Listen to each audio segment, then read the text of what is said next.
আসসালামু আলাইকুম দর্শকবৃন্দ সকলকে অভিনন্দন আমার দ্বিতীয় একটি ভিডিওতে। অর্থাৎ আপনাদেরকে পূর্বে একটি ভিডিও দিয়েছিলাম যে কিভাবে সুতলি তৈরি করা হয়। এই ভিডিওতে আপনারা দেখতে পাবেন যে কিভাবে আসলে এই যে চটের যে বস্তাগুলো রয়েছে সেই বস্তাগুলো মানে পাট দ্বারা যে বস্তাটি তৈরি হয় সেই বস্তাগুলো আপনাদের কিভাবে তৈরি হয় সেটি দেখাবো। সেই মেশিনগুলো অবশ্য আপনাদেরকে এখন দেখাবো। এই দেখতে পাচ্ছেন এই তাদের স্টক হোমে অর্থাৎ তাদের যে গোডাউন রয়েছে সেই গোডাউনে অসংখ্য বস্তা কিন্তু তারা তৈরি করে রেখেছে। সেই বস্তাগুলো আসলে কীভাবে তৈরি হয় সেটাই এখন আপনাদেরকে দেখাবো ইনশাআল্লাহ। আপনারা ভিডিওগুলোটা দেখবেন পুরোটাই না টেনে। তাহলে আপনার শুরু থেকে শেষ পর্যন্ত আপনাদেরকে দেখানোর চেষ্টা করব ইনশাআল্লাহ। তো চলুন, এই যে দেখতে পাচ্ছেন আপনারা এখন যে সুতোর যে গুটিগুলো দেখতেছেন এগুলো মূলত আপনার এই খুইগুলো সেট করা আছে এবং এই খুইগুলো থেকে এই টোটাগুলো থেকে মূলত সুতাগুলো ধীরে ধীরে একটা মেশিনের ভিতর গিয়ে পেঁচিয়ে নিচ্ছে এবং মাঝখানে দেখেন একটা ব্লু কালারের একটা কিন্তু সুতা চলতেছে। মূলত ওটা মাঝখানের যে কালার তৈরি করা সেখানে কালার তৈরি করা হচ্ছে।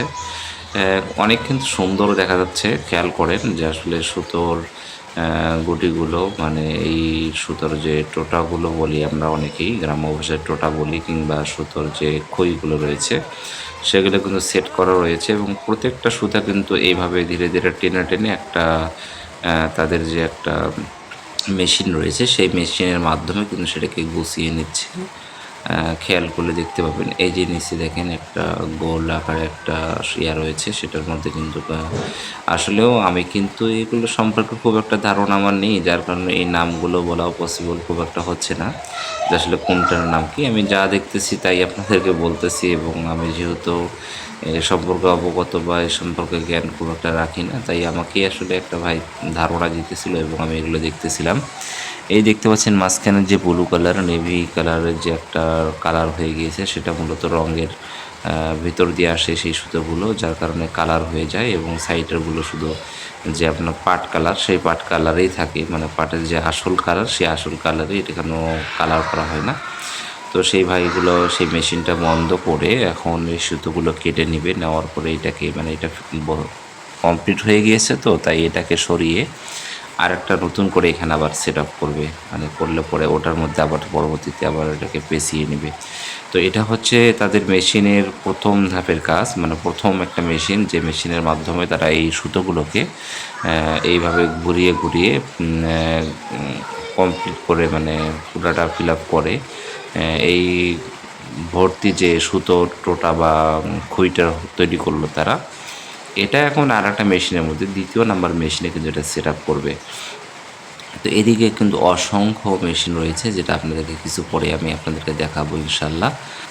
তো আসলেও মেশিনগুলো দেখতে এতটাই আনন্দ বা এতটাই ভালো লাগতেছিল যে জীবনে প্রথম ফার্স্ট টাইম এরকম কিছু অভিজ্ঞতা হচ্ছে যে আসলে কিভাবে বস্তা পাট থেকে বস্তা তৈরি হয় এবং কিভাবে সুতলিগুলো তৈরি হয়। আমি ওই কারখানাটা দেখার পরে মানে দ্বিতীয় ধাপে এই মেশিনগুলো দেখার জন্য আসি যে কিভাবে আসলে বস্তা তৈরি করা হয়। তো আমি এখানে আসার পরে অপলক চেয়ে কিন্তু তাকিয়েছিলাম তাদের এই মেশিন তৈরির সিস্টেমগুলো, মানে সরি তাদের এই বস্তা তৈরির যে সিস্টেমগুলো রয়েছে মেশিনের দ্বারা সেগুলো আমি আসলে দেখতেছিলাম। মানুষ শুধুমাত্র সহযোগী হিসেবে থাকে যে মেশিনগুলোকে পরিচালনা করে, কিন্তু মেশিনের কাজেই সব কিছু করা। তো ওই যে ওখানে যে আপনার যে বান্ডিলটা বা যে পেটিটা তৈরি হলো সেই পেটিটা কিন্তু এখানে সেট আপ করা হয়েছে এবং এখানে কিন্তু সেটা বস্তা আকারে তৈরি হচ্ছে। ওই দেখতে পাচ্ছেন যে এখানে কিন্তু ওই যে এখানে আপনার সুতা বস্তার গাঁথনি কিন্তু হয়ে গিয়েছে, এটা বস্তা কিন্তু অলরেডি তৈরি হয়ে যাচ্ছে। এবং এই মেশিনগুলো চলমান মেশিনগুলো যদি আপনাদের একটু দেখাই, এই যে দেখেন যে কীভাবে মেশিনগুলো চলতেছে, এক সমান এক তালে মেশিনগুলো কিন্তু চলতেছে আর বিকট একটা শব্দ খট খট খট খট করে শব্দ হচ্ছে এবং মেশিনগুলো অনেক সুন্দরভাবে চলতেছে। কোনো মানুষের কোনো কিছু নেই এখানে, অটোমেটিকলি আপনার মোটরের মাধ্যমে এটা কিন্তু পরিচালিত হচ্ছে। জাস্ট মানুষগুলো একটু পর্যবেক্ষণ করতেছে যে কোথাও কোনো সুতো ছিঁড়ে যাচ্ছে নাকি। সুতোগুলো ছিঁড়ে গেলে সেই সুতোগুলো যোগ দিয়ে দেয়, মানে জয়েন করে দেয় সুতোগুলো এবং অটোমেটিকলি মেশিন এটাকে বস্তায় রূপান্তর করতেছে। এই যেমন এই ভাইটা আসলে দেখতেছে যে এখানে কোনো একটা সমস্যা হয়ে গেছে, মেশিনটাকে আটকায় দিয়ে এই সুতোগুলোকে ঠিক করে দিতেছে।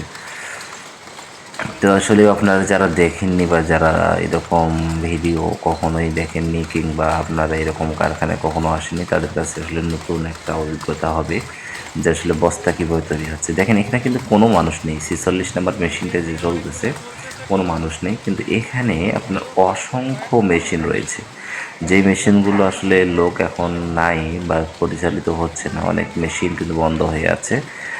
মুষ্টিমে কয়েকটি মেশিন পরিচালিত হচ্ছে, আপনার বলা যায় যে 10 থেকে 12টা মেশিনের মতো এখানে চলতেছে। বাকি এতগুলো মেশিন সবগুলো কিন্তু বন্ধ হয়ে আছে।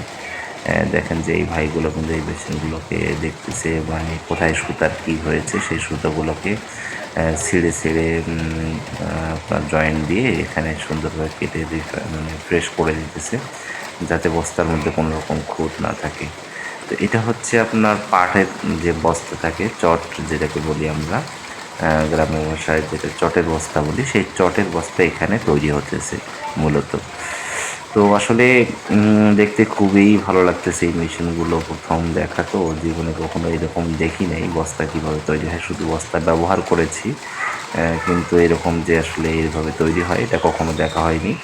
তাই দেখে খুবই আনন্দ লাগতেছে। আপনাদের কেমন লাগলো ভিডিওটা বা দেখে, বা আপনারা যে আমার এই ভিডিওটা দেখতেছেন দেখে আসলে আপনাদেরকে কেমন লাগতেছে অবশ্যই কমেন্ট বক্সে জানিয়ে দিবেন, এবং আপনি কি পূর্বে এরকম কোনো ভিডিও দেখেছেন কিনা সেটাও কমেন্ট বক্সে জানাবেন।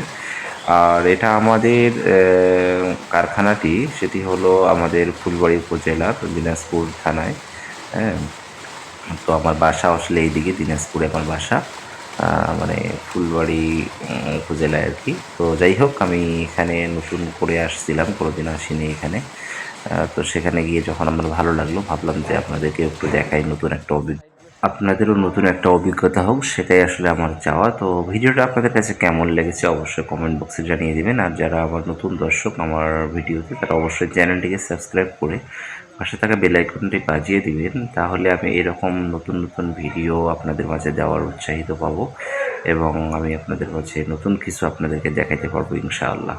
তো ভালোবাসা দিয়ে অবশ্যই পাশে থাকবেন। আর আমি জানি আমার চ্যানেলে যারাই ভিউ করেন বা যারাই ভিডিও দেখেন, তারাই আমাকে অবশ্যই ভালোবাসেন, আমাকে সাপোর্ট করবেন ইনশাআল্লাহ। তাহলে আমার চ্যানেলটিকে সামনের দিকে আরও গ্রো করতে পারবো ইনশাআল্লাহ। তো ভালো থাকবেন, সুস্থ থাকবেন। আসসালামু আলাইকুম ওয়া রাহমাতুল্লাহি ওয়া বারাকাতুহু।